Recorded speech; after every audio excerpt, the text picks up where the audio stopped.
Alrighty, YouTube. Welcome back to another episode of Dan's Garage.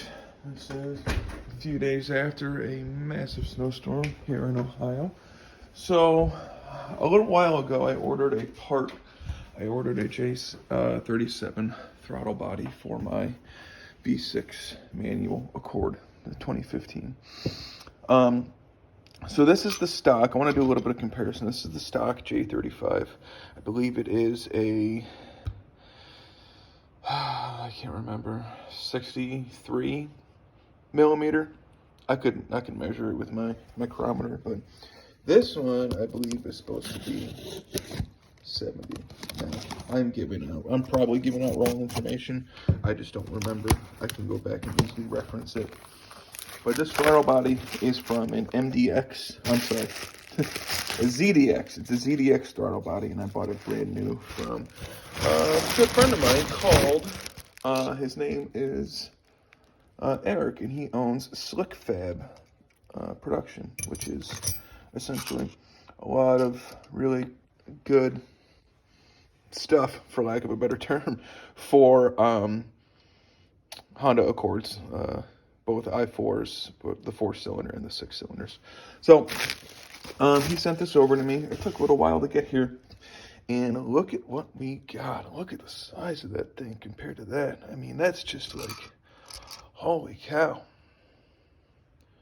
I mean, this, my OG throttle body, the inlet could fit, if I get these bolts back down, it could fit inside, oh shit, it could fit inside of the other one. Look at that. I can fit the entire throttle body inlet inside of the new one that I have. So we're going to be putting this on today. I'll go through a couple step by step. Good thing to know and to remember is that I needed, if you're going to do this and you're going to keep your J35 Y2 manifold, which I recommend that you do, the Y series manifolds have been proven to pretty much flow the best out of all the manifolds. There's a lot of people that switch over to the J37 manifold, but from my experience and my research, the J37 manifold doesn't flow as well. It's probably a minute difference, but be that as it may, we're going to install this. So first, what you need to do, what I was getting at, is if you're going to keep the Y series manifold, which I highly recommend that you do, you're going to need the adapter plate. Now, a company called P2R makes this adapter plate right there. They are not a sponsor, and it goes on to the Y series manifold to be able to bolt this, because these bolt patterns don't match up. So what I'm going to do is take the spacer off and install it on the car, and then we'll pick up, and I'll show you what's going on there. Okay, so picking up where we left off, I'm going to get this paper gasket here. And the thing that we want to do now is install the throttle body onto our adapter, which we installed. Now, the thing to remember, these Allen head screws that are going in, that are the adapter plate, they're going into the magnesium alloy of your intake manifold, meaning they don't need to be torqued down so much that they're never coming off. Just little good and tight with your 3/8 ratchet. Don't use power tools for this. That would be my recommendation. So I'm gonna have to try to get my silicone, I don't know what to call it, silicone hose for my intake to try to fit around that massive hole. So I'm gonna take this off, put some silicone spray around it, and try to fit it on there before trying to fit it on anything else. It's gonna be easier when it's on the bench. So I'll come back when I'm putting everything together. All right, after a lot of silicone spray and much effort, I was able to fit this ring around here. The problem is that the stock hose clamp that came with it doesn't fit around my throttle body anymore. So, and I don't have a big enough one that goes around it. So I'm gonna run it like this for now, which I don't recommend that you do. I'm gonna run it without a clamp. And to be honest with you, I'm probably not gonna be running it at all because of how the roads look right now and how my driveway looks especially. But I'm gonna run out to Ace Hardware and probably get a bigger hose clamp to fit it. But I'm gonna start it up and do all that fun stuff without it, because there's not going to be any air leaking around it.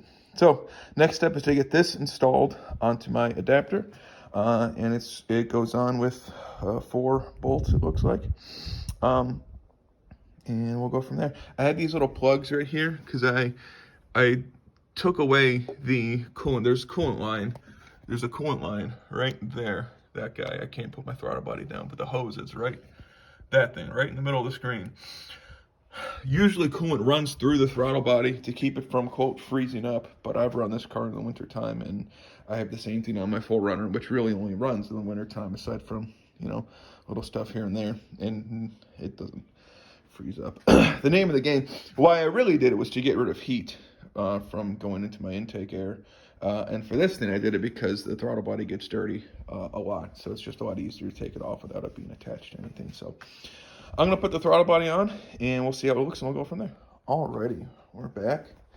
Throttle body is installed. Also, just remember when you're putting these in, what you're going into. You're going into a piece of aluminum here. Don't over-tighten it. If that can get that message across, I would love to. So now comes the time to put the intake on, and I honestly don't know how it's going to fit. I don't know how far it's going to push it down or out. I'm confident that it's not going to fit on this anymore, so I don't know if I need to modify this or use zip tie. I don't know, but we'll figure it out as we go, and I'll let you know the solution that I came up with, and I'll be back hopefully when I have everything hooked up and it's ready to go. All right, and we're back. Now, because of how this silicone gasket was deformed, trying to fit it around this gigantic throttle body, it made it quite a pain in the butt to get this around here. So I used silicone spray again, and I got the bottom in first. So I kind of went in and made sure the bottom got around the intake tube here first. And then I had a little bit on the top here that was kind of tucked underneath in the intake. So all I did was took a pocket screwdriver and just gently coaxed it up and around. And then the silicone spray really works wonders here. I highly, highly recommend it. Good news is that I can bend my metal bracket enough here so that I actually will be able to bolt down. And this is pretty much at its limit of where it can go. So everything appears to be fitting up fine. Plug my map sensor back in, and it actually is supposed to clip in right there, but it might not depending on but I'll see if I can't get it to fit. I got one of my vacuum lines piped right in. I got my map sensor plugged back in, and I got my throttle plugged back in. I got these little caps on. And that should be it, other than torquing this intake down, and then we're gonna start it up and see what happens. So I'll go over that procedure when we're done. Okay, so we got everything piped up, got the intake secured down with this nut right here, got our MAF airflow sensor plugged in. Mass airflow sensor, sorry, it's a MAF. We have our throttle plugged in. We have our map sensor plugged in. Unfortunately, I wasn't able to move this down to connect there, and I don't really care. Throttle body plugged up here. Everything appears to be connected up right. Our vacuum line is tight. This is tight. I'm gonna buy a clamp for that, but it's not gonna matter. I promise you, it's sealing. One thing that I like to make sure once I get done doing a job, this wasn't really a big job at all, but you set tools and stuff down in your engine bay. It's natural because it's a place where you can set stuff down. So the important thing to do is to look and see, make sure that you have all your tools. Checking the cowl. A lot of people like to do that. Put stuff there. Check on top of your engine. Just check everywhere. Make sure you don't have tools that are sitting in your engine bay. Just do a quick check. I got to put the battery back on, and then we'll be good to go, and I'll come back for the first startup. All right, so battery's connected, everything's tight. Made sure that there were no tools in the engine bay. I have the key. So what we're gonna do, I've had this thing disconnected, the battery disconnected for probably a week, week and a half, almost 2 weeks.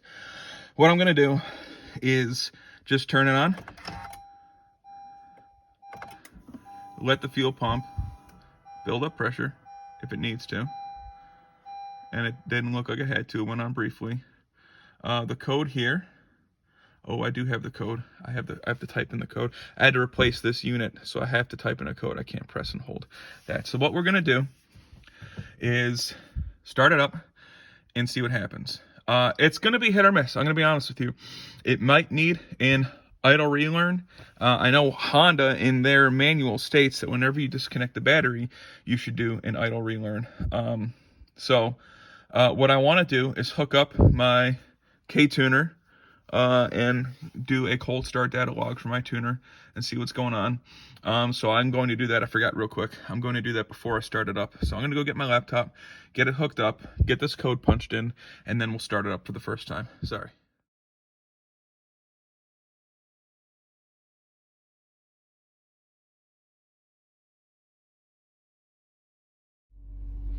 Guys, I am so sorry. I clicked what I thought was record and it was just a photo because I'm super smart. So I talked for probably the past 4 minutes on a whole bunch of stuff, not knowing that I simply took a picture. So long story long, the car started up right away. Didn't have any issue. It's still not having any issue. It's not having any idle surges or anything like that. A couple things you want to look out for if you do have K-tuner. Make sure that your wideband is still targeting the proper air-fuel ratio, which is 14.7 at idle or at normal driving conditions. Make sure that your map sensor is obviously functioning properly, that you plugged it back in, because if you don't plug your map or your map back in, you might have a weird idle. And then this also can tell you that it's drawing negative 10.6. I think it's measured in bar. So whatever that is in, PSI, it doesn't really matter, I guess. But it just, that number is what it usually pulls at idle. So if you have like something much less than what you normally were pulling at idle, you know you have a leak somewhere. So this tells me that even though I don't have a good seal around that throttle body with no clamp, it's still, the sheer amount of stretching that had to occur to fit around that thing, it's holding a really good seal. So I'm recording this cold start, and I'm going to send it off to my tuner just to see, and then I'll record some normal driving and then hopefully a couple wide open throttle pulls. So we're going to come back to me driving. I'm going to attempt to clear off more of my driveway. I do have brand new tires on this thing, but they're like extreme all performance or all season performance tires, and they would probably do fine at getting up my driveway, but I know I have to clear out like by the road. So I'm gonna do that real quick and then I'll come back when we are driving. So there might not be a good way for me to show you guys or to get you guys hooked up, but I just got back, or I just went to Ace Hardware to buy a clamp for that silicone hose. I did a quick little like normal driving data log with K-tuner, and now I'm driving to a road where I think I can do like a wide open throttle pull and just record that and get that sent off to my tuner. I highly doubt that a change like this is going to affect my tune to the point where I need a retune, but whenever you make a change to the airflow of your engine, especially if you already have a tune, in my opinion, it's a good idea to just take a data log and send it off to him. I know it's not as simple for people that use a dyno that do like live tuning options, but for me, kind of one of the reasons why I picked e-tuning as opposed to dyno tuning, because dyno tuning is not necessarily, but it's essentially one and done. Like if you get your car dyno tuned, that's like you can't really, I mean you can to an extent, but you can't really add any other like major parts without going back and paying for more dyno time and paying for a retune. Most e-tuners offer like free retunes, as long as you're not abusing it, like you're not going to him once a week and saying, hey, can you retune? So I reached out to my tuner. I haven't talked to him in like a year or two at least. I said, hey, I'm putting this on. I don't think it's going to change anything, but do you mind just taking a look? He's like, sure. So I don't think it's going to change anything. I'm also going into it with the notion that it probably isn't going to change. It's probably not going to give me as much power as I want it to or think it's going to. So I'm going to hit record here. And we're going to go to second gear. Turn this on.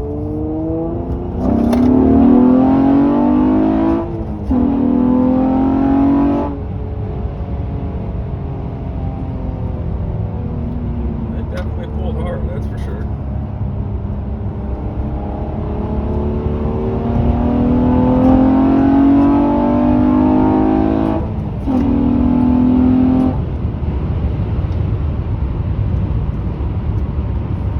All right.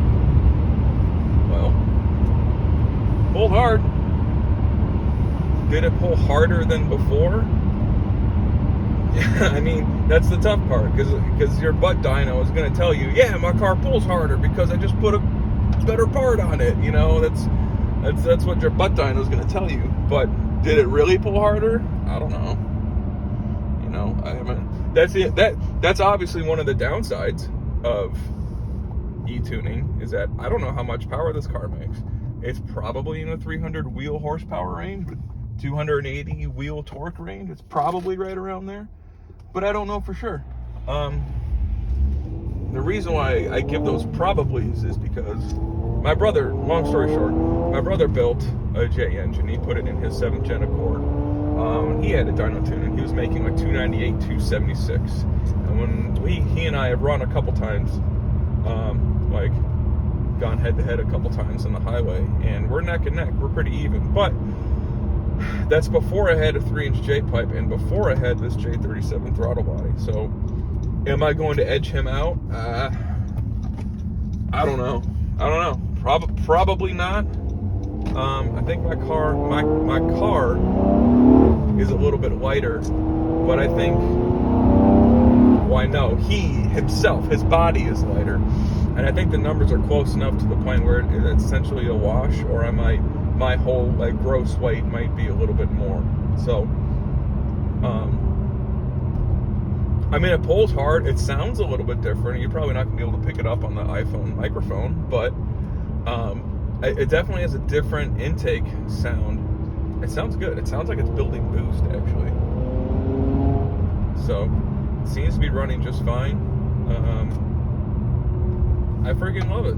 It's such a fun car. No, it's not, like, in the grand scheme of things, no, it's not fast, but it's fun. I enjoy it. I enjoy the heck out of it, and it surprises a hell of a lot of people, you know, especially the WRX fanboys. And I'm not trying to beat up on you, WRX fanboys, if anybody else watches this, but,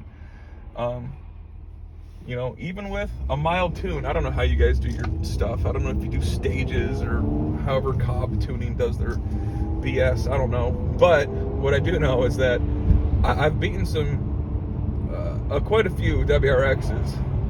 I don't know to what modification extent they were. Intake, exhaust. I don't know if they were tuned or not. But, you know, I've beaten intake, exhaust, tuned 350Z. You know, that's saying a whole lot. I don't want this to turn into like, this is what I've beaten in my car, because nobody cares. Honestly, I don't know. Maybe some people do. I don't. It's fun. It's a fun car. It has its flaws for sure. I think it's too long, and I think it's too heavy. But be that as it may, it still handles really, really well, especially with the things that I've done to it. And the engine's strong as shit, man. I love it. The engine is so good in these cars. The Y series, the J series, the Y model is probably the best iteration. That's just my opinion. There's gonna be a lot of other J enthusiasts out there that probably won't watch this video, so it doesn't matter. But a lot of other J enthusiasts out there that are probably going to disagree with me, and they could list 1,000 different reasons why they disagree with me. Well, your compression ratio is da-da-da-da, you know, your bore and your stroke and da-da-da, and then this and that and the other thing, and, you know, your exhaust, da-da. And sure, that might be true, but I think pound for pound, when it comes to money spent on a stock engine upgrade, I personally think that the J series engine, the Y model, responds the best to modifications with a stock ECU tuned. That's just my opinion. And I'm basing that off of experience with my brother's engine, who had to jump through some hoops to get some things to fit. He had to jump through hoops to get Honda working. He had to get a different ECU, and that's all like little ticky-tack stuff. I get it. When it comes to like nuts and bolts, I just think that the Y model is probably the best iteration of the J series. That's just my opinion. After knowing what my brother went through in building his engine, would that be any different with a Y? No, probably not. But I digress. It's my opinion. You are free to disagree with it. That's what makes this nation great. And if you disagree with it, that's perfectly fine. I 100% respect that. And I'm not going to think that you're an idiot for it. So, long story long, I'm pulling home here, and I will be putting the car back away. I'll keep it rolling for hopefully seeing if I can get up my driveway. That should be fun. If I can't get up my driveway, that'll make for some good YouTube content. It does seem a skosh more responsive to like my right foot. So I can't wait to get this thing out when the weather's a little bit better and just beat on it. Now, real quick, the adapter plate, the P2R adapter plate, can be viewed as a throttle body. What's it called? Spacer, throttle body spacer that some people run around with thinking it's God's gift to horsepower gains, but it's not. I know what companies advertise, and I don't know exactly what the dyno sheets say. So I guess you could say that my adapter is now acting like a throttle body, whatever the hell it's called. I don't even know what I'm saying anymore. Anyway, now we're at my driveway, so I have traction control off, and we'll see if we can get up. It has brand new tires, Continental Extreme Contact DWS, so I'm hoping. Oh yeah, like it was nothing. Oh man, what was I thinking? I was afraid for nothing. That was like it didn't even matter. What I am debating right now is I like to back in, but I don't think I can back in because I'm gonna have to put my front end halfway down my driveway. It's pretty steep, and I don't know if I can back up from a stop. I used a lot of momentum there, so I'm gonna pull in forward like this and suffer the consequences, which are really nothing. So, but yeah, so that is a J37 throttle body install on a J35Y series manifold. Let me type in my thing real quick. Sugar.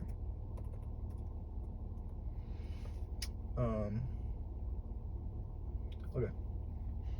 So that was installed. Really not that hard. It's just nuts and bolts. I know everybody says that. Oh, it's just nuts and bolts. Super easy to install. Everything's nuts and bolts. But yeah, it was super easy to install. Did it do anything? I don't know. I guess we'll find out if I send it to my tuner. When I send it to my tuner, he tells me, yeah, I can add a little bit of this, that, or I can add some fueling or whatever it is. I mean, truth be told, the mass airflow and the MAP sensor work together to determine the proper airflow, determine the proper fueling.